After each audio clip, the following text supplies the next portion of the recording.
আমাদের অনেক প্রত্যাশা ছিল, কাজের কাজ আসলে কিছুই করতে পারেনি। এই সরকার পুরোপুরি একটি ব্যর্থতার পরিচয় দিয়েছে। স্বাভাবিকভাবেই দেখুন, এই সরকারের কাছে তো আমাদের অনেক প্রত্যাশা ছিল, বিশেষ করে যে পতিত স্বৈরাচার সরকারের যেই বিভিন্ন ক্ষেত্রে বিভিন্ন সেক্টরে যেভাবে আসলে পতিত স্বৈরাচারের দোষরা এখনো গাপটি মেরে বসে আছেন এবং তাদের যে কার্যক্রম তারা যেভাবে অব্যাহত রাখছেন সেটি আমাদেরকে ব্যথিত করে। আমরা চেয়েছিলাম যে এই সরকার আসলে প্রতিটি আমলাতান্ত্রিক জটিলতা থেকে শুরু করে আইন শৃঙ্খলা বাহিনী এবং নির্বাচন কমিশন থেকে শুরু করে যে বড় বড় যে অর্গানগুলো রয়েছে, মূল যে অর্গানগুলো রয়েছে রাষ্ট্রে, সেগুলোকে আসলে ঢেলে সাজাতে পারবেন, বিচার বিভাগ থেকে শুরু করে নানান জায়গায়। কিন্তু আমরা দেখলাম যে আসলে কাজের কাজ আসলে কিছুই করতে পারেনি।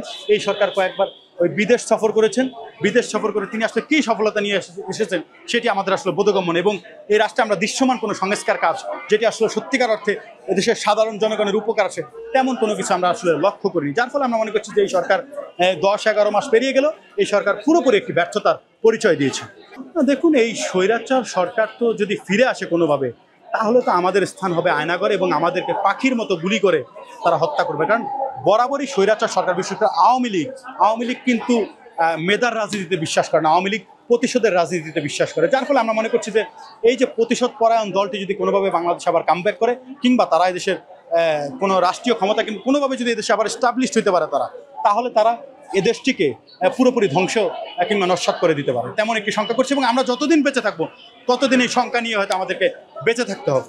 না, আসলে দেখুন, আসলে এত বড় একটি জনগোষ্ঠী, বিশেষ করে বাংলাদেশে কয়েক কোটি আওয়ামী সমর্থক রয়েছে এবং আমরা পতিত স্বৈরাচার সরকারের আমলে দেখেছি যে বিভিন্ন সরকারি দপ্তর থেকে শুরু করে সকল পক্ষকে আসলে গুটি কয়েক মানুষেরা সবাইকে আমাদের মনে হয়েছে যে তারা আওয়ামী লীগের লোক।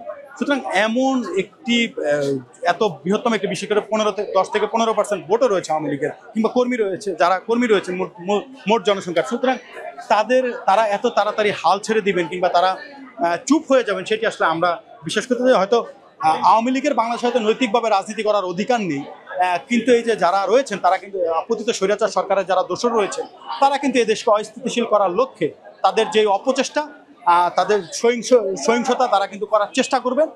এটি আসলে কতটুকু এই সরকার দমন করতে পারবে সেটি প্রশ্ন রয়েছে। কারণ এখন আমরা দেখি যে বিভিন্ন জায়গায় আওয়ামী লীগের এই যে ঝটিকা মিছিল, তাদের কর্মীদের বিভিন্ন জায়গায় রাতের আধারে ঝটিকা মিছিল, এইভাবে হয়তো তারা সংঘবদ্ধ হওয়ার চেষ্টা করছেন। কিন্তু আমরা এটি স্পষ্টভাবে বলে দিতে চাই, আমরা যারা জুলাই যোদ্ধা রয়েছি, আমরা যারা সম্মুখ সারির যোদ্ধা হিসেবে ছিলাম, আমরা এই বাংলাদেশে আওয়ামী লীগকে আর কোনোদিন রাজনীতি করার সুযোগ দিতে চাই না।